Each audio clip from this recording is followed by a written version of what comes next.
So there are these women who sell tamales, homemade tamales in front of grocery stores. Right. They wanted to legalize that so people could just go buy them because they're delicious, and that's what you go to Arizona for, is to eat the tamales. And the Democratic Governor Katie Hobbs vetoed it. So this sparked a Free the Tamales hashtag on Twitter. The responses are pretty funny, but no fun for you. And if you want good tamales, you got to eat them on the black market.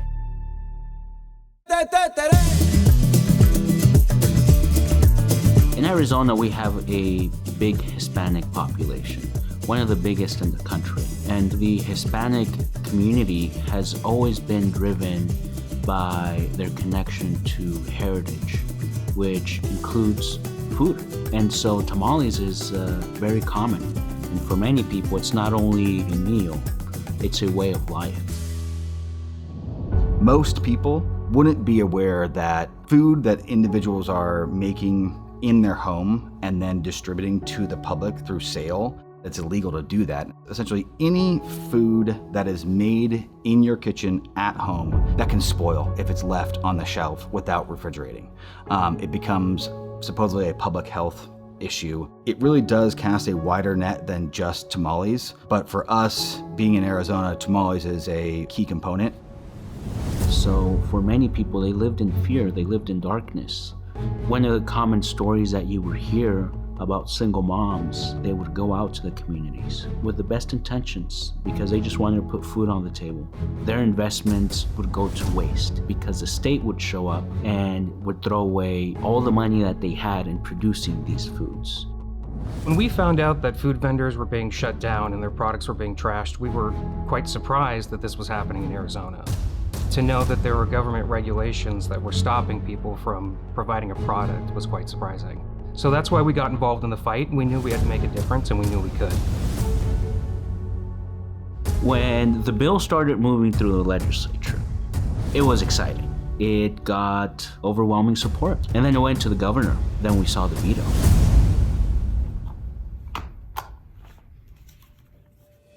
The first question was, wait a minute, Democrats and Republicans were in agreement with this. Why the veto? I sent out a tweet in response to Governor Hobbs vetoing the tamale bill. I was shocked that she vetoed the bill. We're the legislature, and you can't just veto things that have almost unanimous support and not be held accountable to that. So when we saw the Senate President's tweet, we knew that there was an opportunity in which we had to have his back. To have Americans for Prosperity and the LIBRE initiative working together, we are that driving engine for change. So Frida Tamale is something that really started here in the AFP and LIBRE office. In fact, it was Jared who we were sitting at a table and he said, hey, Frida Tamale, because this is really what it's all about.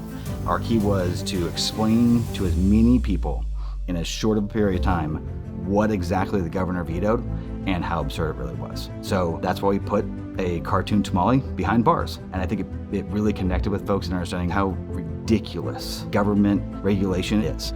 It's not just about tamales. It's about economic opportunity. It is about finding yourself, using your skills and your passions to produce something for yourself that in the process produces something for somebody else. So the Hispanic community played a huge role in this fight to Frida Tamale. And most Hispanics have a friend who makes tamales and sells them, and they realize, wait a second, they're talking about us, and they're talking about something that we have to worry about every single day. It just lit on fire. My name is Carmen Perez, and I'm living in Phoenix, Arizona. Carmen was introduced to me out in the community because when we started talking about food, someone said, hey, there's this amazing lady, you have to know her. I want to come to America, and I came to America because I want a better life for my family. When I come to Arizona, I saw many people love tamales. North from Mexico love tamales, and I said, oh, that's a very good business, and I'm gonna start selling tamales with my friends, and I mean, that's a good business. Everybody loves tamales. I love community because I want to change many people's lives. Trabajando con AFP en Libre es una experiencia de tener a alguien que va a hablar por ti, que conoce las leyes y que te va a ayudar a cambiarlas, que te va a dirigir en un buen camino. When we talk about driving change, Carmen is a perfect example because we don't get our work done if someone like Carmen doesn't get involved, someone that says, this is not right, we need to change it, and we need to take action.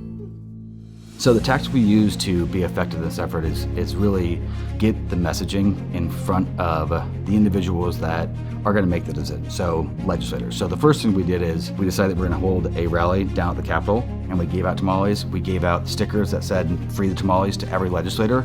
Carmen was able to cook up a very large amount of tamales. Her ability not only to cook the tamales, but then get a huge handful of supporters there to be at the Capitol lawn when the veto override took place. It wouldn't have been possible without her. So it got reintroduced. It went to the House of Representatives, went to the Senate, went to the governor's desk, and then we waited. And the question in the air was, is this going to get vetoed again?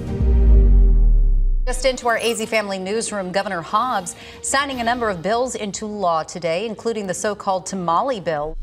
I would say that AFP and LIBRE were critical in getting the bill passed because they empowered citizens with being able to communicate effectively with the decision makers. There's no question that AFP's and LIBRE's involvement put significant amount of pressure on the governor. We think that Katie Hobbs fired her chief of staff over this bill because it was such an impactful problem for Governor Hobbs at the time. People in our Hispanic communities are driven by one thing, and that is to achieve the American dream. Because in the United States, I have opportunity to give all my talents to make better opportunity not only for me, that's for more people. My natural personality is not taking, let's give. And I can give and receive, so that's why I love live here. We don't seek to be dependent on government. We seek for government to protect our freedoms so we can achieve our goals in our American dream. This proposal did exactly that. Remove barriers and give us our freedom to go out there and do something for ourselves. I'm even catering tamales for the Capitol now.